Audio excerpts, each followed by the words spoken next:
आणि महिला मंडळाला 3 गोष्टी सांगतो. पाणी जपून वापरा, वीज जपून वापरा आणि घरात वाणी जपून वापरा. वाणी जपून वापरा आणि वाणी वयाचं भान ठेवून वापरा. आपण सुनबाई आहेत, आपली वाणी सासऱ्यापर्यंत जा. एक वाक्य सांगा खरं, सासू सासऱ्याला बोलायचा तुम्हाला काही अधिकारच नाही. काय तुझ्या बापानं टेम्पोवर भांडे दिले ते कोणतं नीट राहिलंय त्याच्यातलं? पटतं घरात घालताना मोडलं. दिवाणचं तर पहिलंच तंगडं निघेल होतं. सोफा सेटवर फक्त कोंबडीनं उडी हाणली, दाबला खाली. काय काम आहे सासू सासऱ्याला बोलायचं? काय आपण खिलारी पायदा घेतला विकत त्याच्याशी बोलायचं? एक वाक्य सांगा, शेतकरी वर्ग दुष्काळ सहन करेल, शेतकरी वर्ग गरिबी सहन करेल, शेतकरी वर्ग सगळं सहन करेल, पण मुलानं सुनबाईनं केलेला अपमान शहाणी माणसं सहन करू शकत नाही. त्याला दुष्काळ पडला ना काय वाटत नाही, त्याचं नुकसान झालं ना त्याला काही वाटत नाही. तो म्हणतो देवाची कृपा आहे, हो द्या जाऊ द्या. सोयाबीन काढली होती, बरं यंदा सोयाबीनचे पैसे झाले असते, मजूरच मिळालं. या गुतल्या होत्या प्रचाराला, सोयाबीन आणि प्रचार संघ चालता.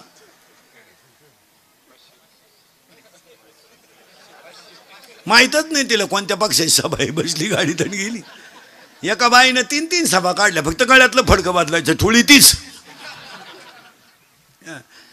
शेतकऱ्याला अपमान वाटत नाही. हात 1, बोलणे 2 झाले, 3 हसणे, हसत जा.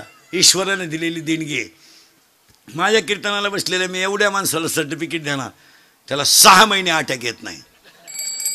अटॅक बीपी काय नाही, एकटा हसतो घरी गेलो होतो एकटा. आणि हसायलाच पाहिजे, देवानं दिलेली देणगी आहे ती. आणि हसत नसल्यामुळं काय झालं माहिती आहे का, मला जळकाटपणा तयार झाला. आणि त्याचा नवीन एक रोग तयार झाला. एज्युकेटेड लोक नीट ऐका, शिक्षक लोक, वकील विकील कोणी असले, डॉक्टर फिक्टर कीर्तनाला, attack is a not a disease. Attack is a not a disease. Attack is a psychological tension. Attack हा रोग नाही आहे. अटॅक हे मानसिक संतुलन डॅमेज झाल्याचं लक्षण आहे. अटॅकला लक्षण कुठे? बरं, अटॅक जर रोग असता डॉक्टरला यायचं काय काम? त्याच्या तर उशाला गोळ्या होत्या.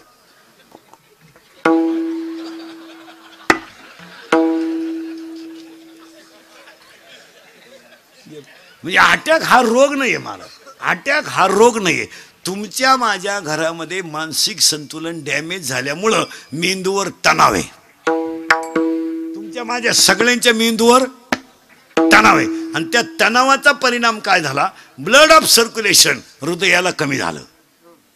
हृदयाला रक्तपुरवठा कमी झाला. हृदयाला 4 कप्पे आहेत, उजवी जवनिका, डावी जवनिका, उजवी कर्णिका, डावी कर्णिका. आणि हे ब्लड सर्क्युलेशन कमी झाल्यामुळं घामाला अटॅक. हे अटॅक बरं काय नाही अटॅक येतो. दुसऱ्याच्या दारापुढं नवीन वापायली मिळालं बा. औष बाकीचे म्हणले पाहुण्याची होती द्यायला, पण हे मिळालं ना. इनवा होती पाहुण्याची पण हे उलातलं ना. मी तुम्हाला अटॅकचं औषध सांगतो. डॉक्टरकडे जायचं नाही, औषध घ्यायचं नाही. मी सांगतो तेवढे 3 वाक्य ऐकायचे, तुम्हाला खानदानीत अटॅक येणार नाही. 1, काल काय झालं आठवायचं नाही, उद्या काय होईल याचा विचार करायचा नाही, आणि आज वाईट वागायचं नाही, अटॅकच नाही. मागचं उकरूनच काढायचं नाही. झालं ते आग लागू द्या, तिकडं मरू द्या. आता कॉलेजला असताना आपल्याला पोरीनं धोका दिला, आता तिचं पोर शाळेत जातं तरी तिचंच जोरात जळायचं का? सोडून द्या. काय झालं ते कधीच अटॅक येणार नाही. काल काय झालं ते सोडून द्यायचं. उद्या काय होईल येतं आपल्या हातात नाही. फक्त आज वाईट वागायचं नाही, बस. कधीच अटॅक येणार नाही. काय मध्ये? आणि दुसरं एक 2च औषध आहे अटॅकला. 1, काल काय झालं आठवू नका, उद्या काय होईल याचा विचार करू नका, आणि आज वाईट वागू नका. हे आहे का अटॅक आहे. आणि कोणत्याही संकटातून माघार घ्या, तो जय. माघार घेऊन काय फरक पडला? माघार घ्यायची काय फरक?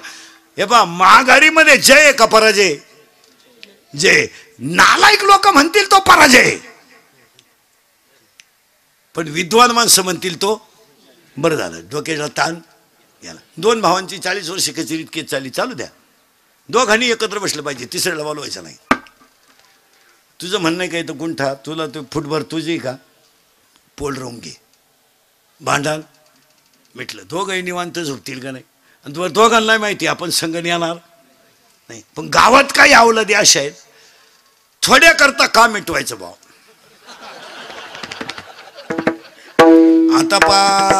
आता पार बोर्डाव केस आलती निकाल आणि गेले असते 5-50 हजार, पण त्याची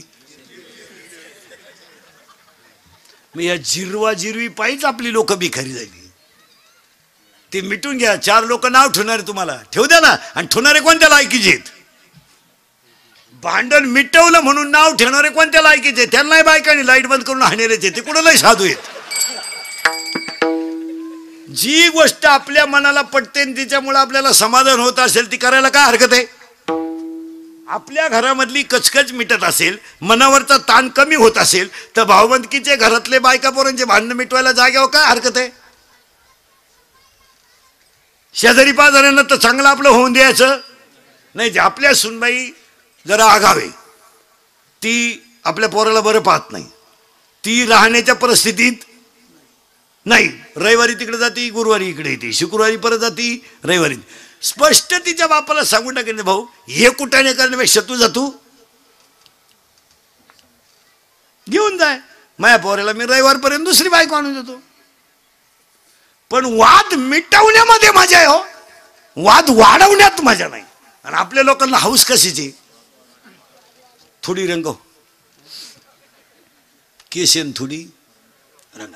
बरं तुम्ही कोणत्याही वकिलाकडे जा, त्याचं एकच वाक्य आहे, 2-3 तारखा होतील पण निकाल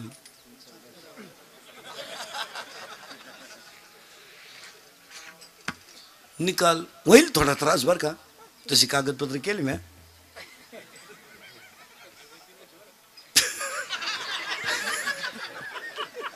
त्यांचं कोणाला एवढाच दणका आहे. थोडस होईल, थोडी तुम्हालाही त्रास होईल, मला तर झालाच आहे.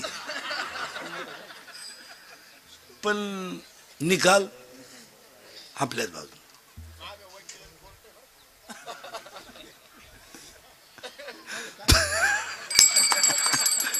फार खेळ झाला महाराज, खेळ. काय झालं, प्रत्येक माणूस मोहाने ग्रासला आणि त्याला अहंकार चिटकला. मोह आणि अहंकार माणसाला भजनक जाऊनच देईन. हात 1, बोलणे 2, हसणे 3 झाले बर का.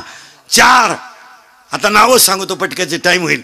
हात 1, बोलणे 2, हसणे 3, उभा 4, आनंद 5, लज्जा 6, स्मरण 7, विचार 8, बुद्धी 9, पुण्य 10, कर्म 11, देवांना मिळाला नाही 12, देव इच्छा करता 13, आणि हाच देव आहे 14. हे 14 गुण मयूरला तयार झाले आणि मयूर माणूस तयार झाला. आता या सगळ्या लोकांना माणूस तयार झाल्यावर तुकाराम महाराज म्हणले बदल झाला लोकांमध्ये. आता धोतर गेलं, पायजमा आला, पायजमा गेला, जीन आली, जीन गेली, बरमुडा आली, हळूहळू लोक मोकळी होत आली. आता बदल झालाय.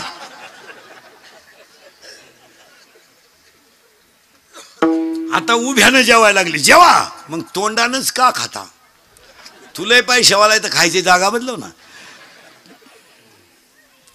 बदला. अरे कपड्यात बदलू नका, मग कशात बदला. पण कपड्यात बदलू नका, कशात बदलू नका. काय नाही. आणि किती जरी बदल झाला, घोंगडीवर झोपणारं पोत्यावर झोपत होतो. पूर्वी आपण लहानपणी पोते अथराय, पोते शिवायचे आणि त्या पोत्याचा काय बनवायचा? फाळा. आणि त्याच्यावर झोपायचं. त्याच्यावर गोदडी आली, गोदडीवर दिवाण आला. येऊ द्या, काही येऊ द्या, पण अजून लोक डोळे झाकूनच झोपतात. श्रीमंत डोळे वासून झोपा त्या, असं थोडंच आहे का? जाऊ दे ना. कपड्यात बदला, घरात बदला, सगळ्यात बदला. आज बदल गरजेचा आहे बुद्धीत. बुद्धी म्हणजे काय? 3 व्याख्या सांगतो. वाईटाकडून चांगल्याकडे वाहणारी विचार प्रवाह म्हणजे बुद्धी. तमगुणाकडून सत्वगुणाकडे वाहून नेते तो विचार प्रवाह म्हणजे बुद्धी. आणि दुःखाकडून सुखाकडे नेते म्हणजे ती बुद्धी. बुद्धीचे प्रामुख्याने 9 प्रकार पडतात. There are 9 types of knowledge. बुद्धीचे 9 प्रकार पडतात. 9च्या 9 नीट ऐका. 1 चर्मबुद्धी, 2 बुर्नज बुद्धी, 3 तैल बुद्धी, 4 दगड बुद्धी, राजस बुद्धी, तामस बुद्धी, सात्विक बुद्धी, सद्बुद्धी आणि दुर्बुद्धी. तुम्ही बदला, पण बुद्धीत बदला. आता लोक म्हणते जग सुधारलंय. सुधरू द्या. लहानपणी आपल्याला 11 वाजता रेडिओ ऐकायला मिळायचा. पूर्वी ग्रामपंचायतीला रेडिओ राहायचा. 7 वाजता बातम्या राहायच्या, लोक 6:30लाच ग्रामपंचायती पुढे बसायचे. त्याच्यानंतर तो ग्रामपंचायतीचा रेडिओ बंद झाला. मग लग्नात नवरदेव रुसायला लागली रेडिओवरून. मग तो नवरदेवाला रेडिओ घ्यायचे डोकं गळ्यात, ते 200-250 रुपयाला मिळायचं. 11 वाजता कामगार सभा, 7 वाजता बातम्या. मग ते कामगार सभा शेळ्यांमागं वड्याला पाठाला ऐकायचं, ती नादीच होतं ती. तो रेडिओ गेला, TV आला, TV गेला, TV जवळजवळ वजा झाला. DVD आला, CD आला, आता सगळंच गेलं. आता फक्त 6,000चं 3,000चं खोकं घ्यायचं, सगळी माहिती त्याच्यात. बातम्या मोबाईलमध्ये, सगळं मोबाईलमध्ये. माणसं सुधरत गेली, पण अजून माणसं कानानच ऐकतात. TV गेला, जाऊ द्या, TV गेलाय, सगळं गेलंय, पण ऐकायचं ते कानानच, पाहायचं ते डोळ्यानं. मग बदल तरी काय झाला? मग नवीन डोळे बसवा, नवीन कान बसवा, तुलाही लखपतीची अवलाद देईन तुझी. मग देवानं दिलेल्या तोंडानं का आला खातो? एखादं तोंडी का ताण, पैसा तू एक. 3 गोष्टी जपून वापरा. अंगातली ताकद जपून वापरा, खिशातला पैसा जपून वापरा, आणि आयुष्यातली वेळ जपून वापरा. अंगातली ताकद आता पहिल्यासारखं राहिले. राजकारणी लोक ध्यानात ठेवा, कार्यकर्ते, आता पहिले तुमचं मार्केट पहिल्यासारखं राहिलं नाही. तुम्ही जरा घरादाराक पहा, ही देशाची सेवा राहू द्या. हे लोकांचे बांबू उपटायचं बंद करा. आता 40 वर्षे खोट्या टोकल्या, याची सतरंजी झटक आणि त्याची सतरंजी झटक. आता ते दिवस राहिले नाही. अहो 1.5 महिन्यापूर्वी तुम्ही एकमेकाला शेदत होते, आता एका कोंबडी कुदा त्या कोण तुमच्या नाद लागेल?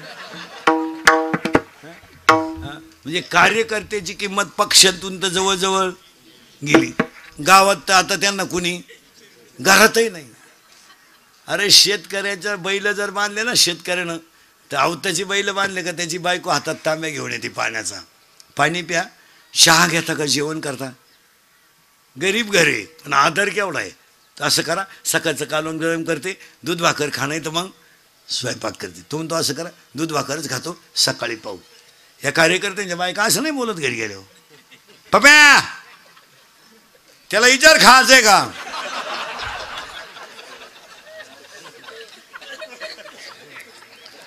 आणि बाहेरून झक मारून आला का बाय, आणि त्याच्या तोंडाचा वास घे, मुदुवीत प्यालाय का बाय, आणि त्याला म्हणा गच्चीत गपचीप झोप, गच्चीत झोप पण गपचीप झोप. आणि तोच सकाळी कपडे काढून देवळा पुढे म्हणतो, गावात काही भरीव कामं केली पाहिजे.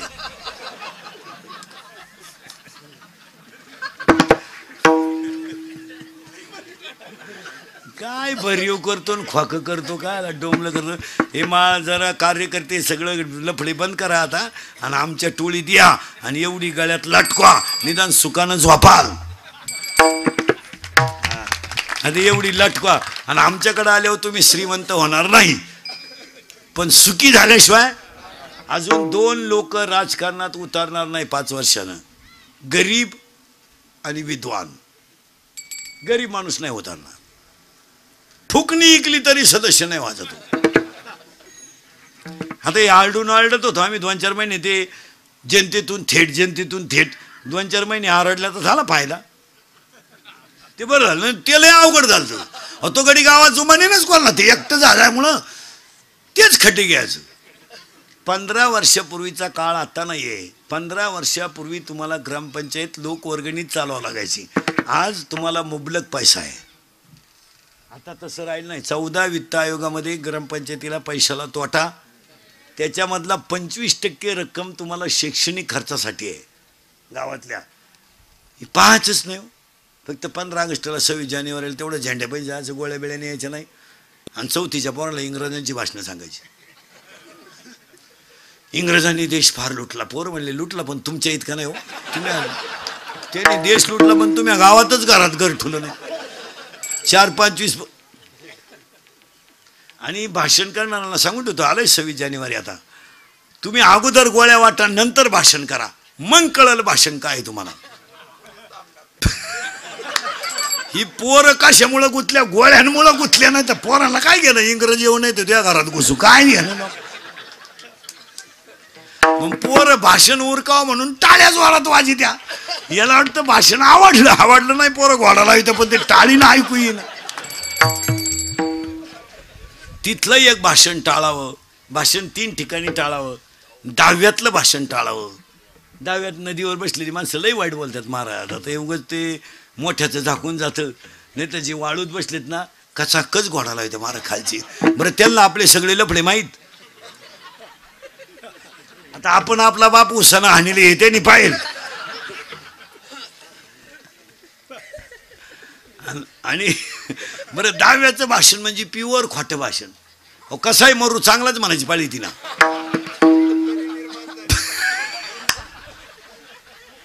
तो येडा सोडून मिळाला तरी आपण म्हणायचं त्यांचे आमचे जवळचे संबंध होते. आता काय करता काय. त्याला एकदा सोसायटीचं चेअरमन केलं ते त्यानं 300 वर एरी ऐकला तरी आपण त्यांनी म्हणायचं गावाच्या विकासात त्यांचा फार वाटा आहे. आता काय करता. त्याच्यापर्यंत त्याला उचलून आपटलं तरी आपण म्हणायचं त्यांनी कुटुंबाची घडी अतिशय. बरे 10व्याला भाषण करणारी माणसं काय टाळ्यावर नाही राहती.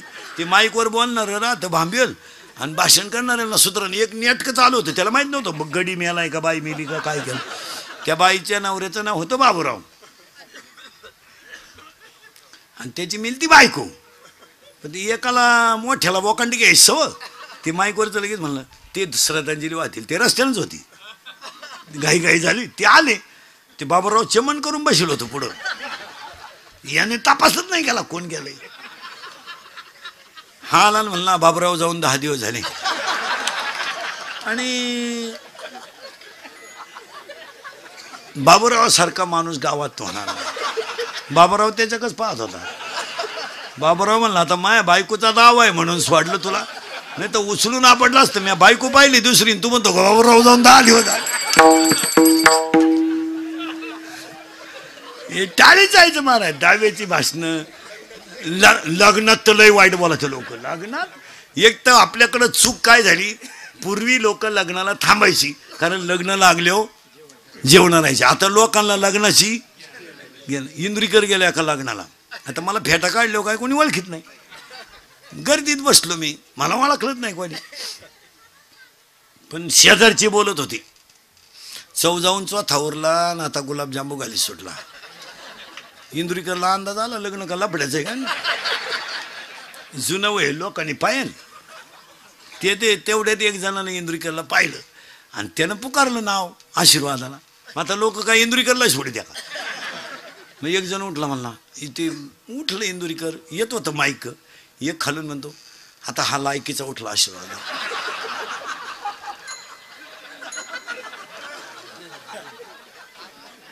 आता याचा कावा लागू पडायचा त्या पुरीला 2रा 3रा महिना असं काय.